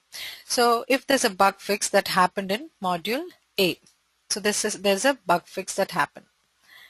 So while this bug fix is happening, there is a chance that something in A might be messed up accidentally, or the kind of bug fix might actually clash with the kind of functionality that A has, or it might mess up something in that has to do with this interaction. So this kind of changes are possible, correct? So regression testing is retesting a particular functionality whenever the code is changed to make sure that the current change did not involve or accidentally break anything. So also there are variations to regression testing. So there is full regression testing, which means that if a bug fix happens, all modules A, B, and C are tested completely. On the other hand, there is partial regression testing. So in the partial regression testing, again, you could only do regress just module A where things have changed, or you could regress B and A because they have a direct relationship with one another. So full and partial regression testing can be determined. I mean, which one to do? Do we test the entire application or we test only a part of it is determined by how much time you have and what kind of change has actually happened. So if it's a really minor change, when you analyze it, it is not, it is unlikely to cause a lot of trouble, then you would just do a partial regression testing. But if it is a major change, if the extent of change is huge, the functionality is critical, then you would go for a full regression testing. I see some questions. Is this what developers do or testers do? No, regression testing is something that testers do. So with every release, so let's say if there is a new release, so if this is the code that you have normally, and this is, the new release code. So whenever a new release is integrated with this, we perform a little bit of regression on the existing functionality, plus we perform brand new testing for the functionality that is in new release. So regression testing is definitely done by the QA testers. And does it happen in the QA environment? Yes. So is this kind of testing executed also in unit testing or integration testing, besides being a system functional? Yes. Ideally it should. I mean, ideally when the developers merge code, they should do it. But you know what? We kind of don't have any authority to direct an external development team on how to do their jobs. So we cannot instruct them to perform regression testing. All we can do is we can incorporate that in part of our activity. So regression testing, ideally they should take care of that, but whether or not they do, we are still going to consider that in our system testing.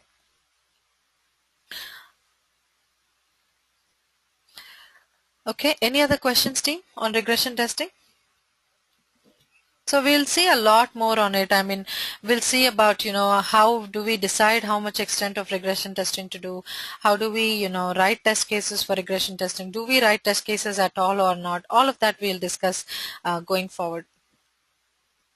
The last kind of testing is accessibility testing. Accessibility testing is, it is specific to web applications. Now web applications, they have certain standards. Like when you look into HTML, so if anybody has been a developer here, when you have this HTML, there are lots of tags, and websites will tell you that so and so meta tags have to be present for your site to be noticed or to display correctly. So these are all the things that the visible elements. Say for example, there is an edit box. So how does this edit box, how is this supposed to behave? The text orientation should always be left to right. But if a developer thinks that they want to do it like right to left, this is not going to be acceptable because this is against the WWW standards. So for web applications, there are certain rules that the elements on a web page has to follow, and the kind of testing that makes sure that all of the rules are followed or not is accessibility testing. So accessibility testing is basically to check whether or not a particular website is WWW compliant or not.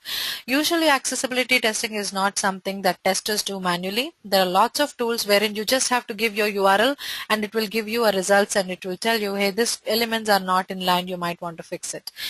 So there's not a lot of thing to learn, but this is it is good to know what it actually is. And the other testing type I think Deepthi mentioned is reliability testing. Reliability testing is again probably not very applicable to software. Sometimes it might be. See, you will put your software to different kinds of negative tests and see if it fails in any of these cases. So you'll try and see how reliable that site is. But exclusive reliability testing for software is not normally done. No. It is usually done for things like, laptops and stuff like that. See, they say they have this, 4-hour, once you charge 100%, they'll tell you we're going to work for it works for 4 hours or something. How do you think they give that number? After they do all these kind of, put these systems to all this kind of testing, they determine that 4 hours is, the battery limit, and then they give you. So it's not completely applicable to software. Even if it is, exclusive reliability testing is generally not performed. So we as QAs probably will not be involved in that. So these are the different forms of testing that we have, team. One more that we have to know is exploratory testing. So exploratory testing is also called as ad hoc testing or monkey testing. So usually the way testing happens is it's more or less a structured activity. So we have the requirements. Based on the requirements, we derive test scenarios, and based on the test scenarios, we derive test cases. Now, I don't expect you to understand at this point because we haven't discussed these concepts yet, but all I'm trying to tell you is that we have an established set of steps that will govern us or direct us or instruct us on how to perform testing. So testing for most part is a structured activity. But when it comes to exploratory testing, it is unstructured and random. Now, exploratory testing is usually recommended as a test cycle activity. So whenever you have a particular test cycle, new code is deployed, you've done your smoke testing and sanity testing, it is then recommended to do some exploratory testing because this is what helps you familiarize with the system. Say, for example, I'm exploratory testing this. So this product backlog page. So let's say this has been newly installed. So exploratory testing would mean not following a particular order, not following a particular structure or documentation. All I'll do is I'll just come here and randomly click whatever I see, try a few options and see how I feel about it. Is it working fine or not? What is the result? So I'm just going to explore this system. So this exploratory testing has two advantages. One is you get familiarized with the system. So it helps you, find your activities, actions, all of that very, very easily. The next thing that exploratory testing helps is see if, for example, the formulas page, assuming if this were a web page, let's say if this was giving page not found error. But if I was doing a structured form of testing, I would first test all the home page, move to the insert, test all of this, and come in a sequential order. But since I'm just exploring on day one itself, I'll find that this page is not working. So the sooner the defect is found, the sooner it gets fixed. So if there are any obvious, critical errors, exploratory testing helps us find them, and it will also help us find your way through it. So exploratory testing is random, except that all the other rules of testing apply. So you would still look for functionality being, if you would still look for requirements being followed, you would still look for, you would still report defects if you found any during exploratory testing. So all other rules that apply to the regular form of testing apply to this as well, except that there are no test cases, there's no structure, there are no rules. As far as how and which aspects of the application you can test. So that's exploratory testing. So that pretty much finishes the most common forms of testing types that we would normally interact with. But if there's anything else, if now or in the future, just put them bring them to the class, put them in the chat window, and we will discuss that. So now is the time where I will introduce you to the live project and leave you with the assignment. And there's one question from Tina that I wanted to answer, so I'll also take that at the end. So what type of testing would form under automated testing? Performance definitely is automated. Usability, in fact, there are tools to perform all types of testing. There are tools to perform unit testing. There are tools to perform system testing. But whether or not you want to use that tool is up to you. For accessibility testing also, if you want to do it manually, you can. The only form of testing that it is impractical to do it manually is performance testing. The rest others can all be done manually. So we have two applications that are developed by our in-house developer because the real that for testers when we are practicing is only when you see defects. So unless you see defects, it's hard to stay motivated and go through the entire testing process.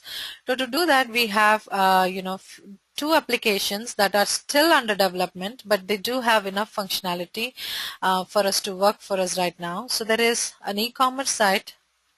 Sorry, team.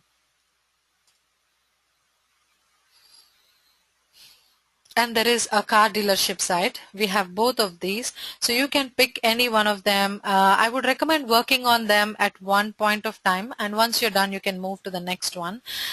So coming to Auto Harbor, this one, there is certain administrator logins and everything. So that information is provided in this page. So I will send out this with today's email at the end of the session. For this, the other e-commerce site, there are no login IDs, nothing necessary. You can just use it as any other site. So the application is pretty straightforward. The functionality is also pretty straightforward. going forward, we are going to talk about these applications in a little greater detail, but here is what I want you all to do today. Pick any one of these applications, and I would want to combine day 1 and day 2 assignments. So in the day 1 assignment, you've listed the features. So similarly, list the features of this site. And here, don't restrict yourself. List as many features as you can. Again, simple plain English. In the day 2 assignment, you've identified what to test in these features. So in the identification of what to test, just list out all the things that you would want to test in these features that you list out. This is a combination of day 1 and day 2 assignment. Only difference is that you'd be doing this on the Cargoruji or the shopping site. On the other hand, some of you have an interest in testing some particular applications. I know that in the last batch, one of my students, he wanted to just test on an online banking application, and he was even ready to use his own bank account to perform those tests, which I did not recommend, but he wouldn't listen. But anyways, if you are very sure on, if you have an application in mind that you've been using and you want to continue using that, I would say use it. I wouldn't say use only the ones that I'm showing you right now. So I'm flexible with it. Whichever product that you want to continue your further assignments on, you can do that. But these assignments, as I said, they do have a lot of bugs. They have a lot of areas of improvement. So these are also good practice points, but I will leave the choice to you. For today's assignment, pick any one of the live project, write its features, and write what you would test in those features and send it to me. And if you could send it to me before Monday, by end of the day Sunday, that will be good, because there will be a lot more work for the next 4 days. But if you send it after also, it's no big deal. You'll just get the feedback a little later. But if you can, just send it before Monday. E-commerce. So this is the e-commerce site, and this is the car dealership site. So I don't understand your question. E-commerce sites only, you can pick any of them, it's up to you. But if you want to pick another domain application outside these two, that is okay also. So coming to Tina's question, so let me know if you have any questions on the assignment.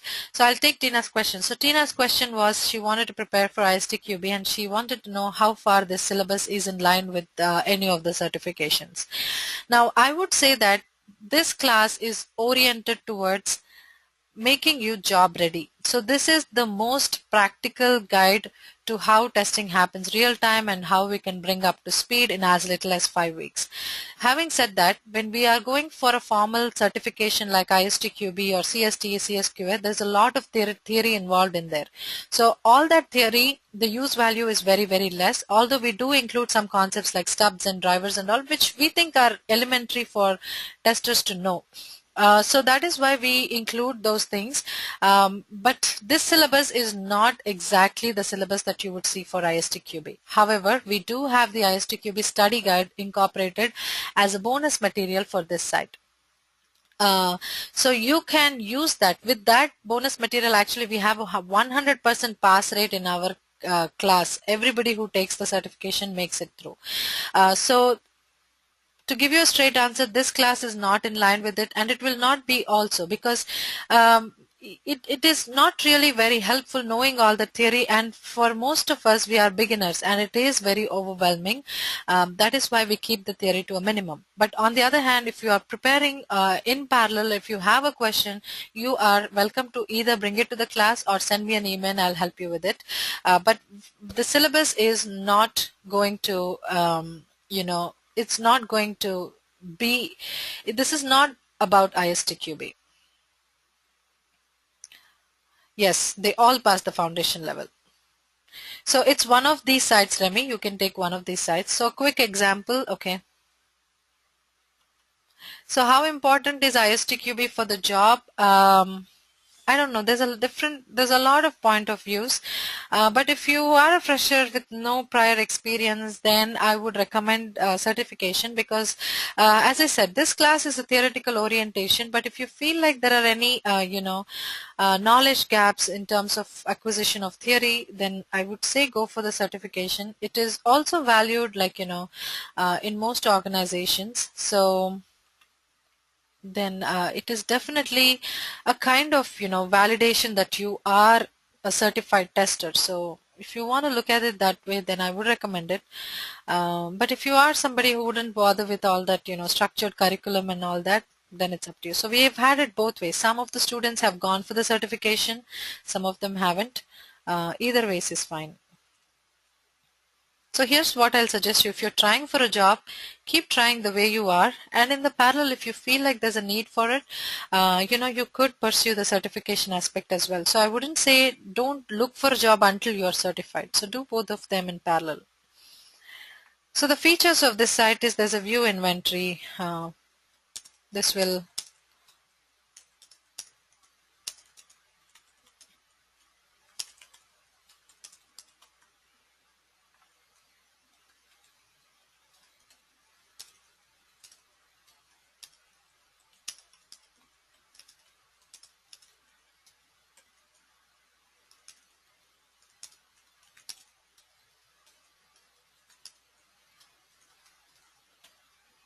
so on and so forth. Write all the features that you can think about.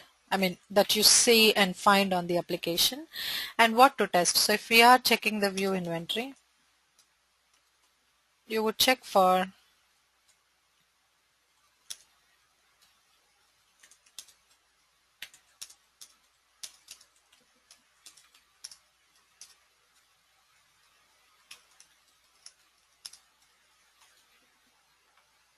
and then each car info. Does it have price, picture, and all the other information, I mean whatever information you're finding on the site. And you would also check for am I able to sort the inventory display, am I able to search in the inventory display for a particular car. So all that. So these are the things you would check for in the view inventory feature. View inventory is a feature. So like that, list all your features, list what you would test in each of these, features. All right, Kiran.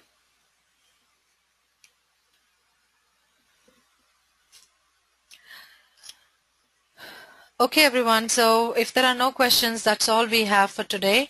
On Monday, we are going to go head on into the core testing concepts. So this will be the conclusive part of all the software development life cycles. Next week, I'll see you with software testing life cycle, and we'll also get technical with our assignments, which means we are going to do some feasibility analysis on requirements and start writing test scenarios. So in the meantime, what is pair testing? Pair testing is where a developer and tester coordinates, they sit together and perform testing. So they test, they fix, so they do it all together. So pair testing is a slightly new concept. It's actually not paired, it's just PAIR, pair testing. So it's really new, and it is under experiment by different companies. Some recommend it, some don't.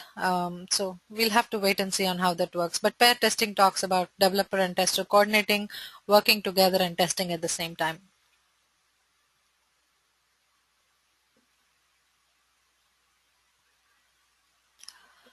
Okay, everyone, have a good weekend, and I will see you all next week. Thank you. Bye-bye.